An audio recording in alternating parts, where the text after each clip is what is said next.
Store shelves are stocked with back-to-school supplies. Registration for the new year is open, and it is time to start thinking about returning to the classroom. Summer goes by fast. Too fast. In both Missouri and Illinois, students must meet a vaccine requirement before joining their classmates. And Tracy Hinson met with a Cardinal Glennon Children's Hospital infectious disease specialist to see what she recommends for back to school.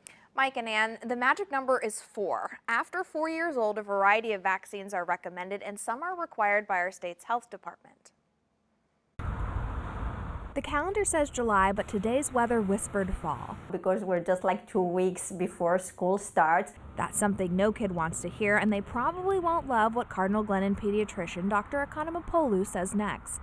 Any child like entering, like kindergarten will be required to have 2 doses of the MMR vaccine, protecting you against measles, mumps, and rubella.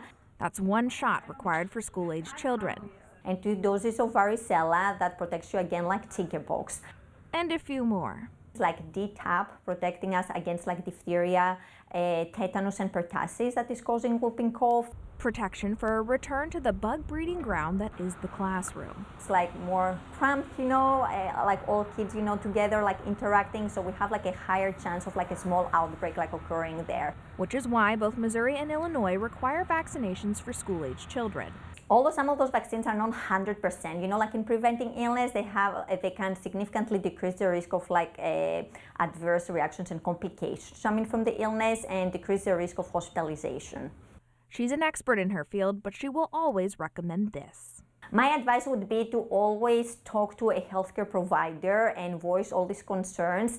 They would be the best advocate for your child, and they can explain, available studies and data we have to better prepare you to make the right decision for your child. Parents will want to schedule those appointments sooner rather than later. Dr. Economopoulos says they typically take 2 weeks to be fully effective in fighting disease.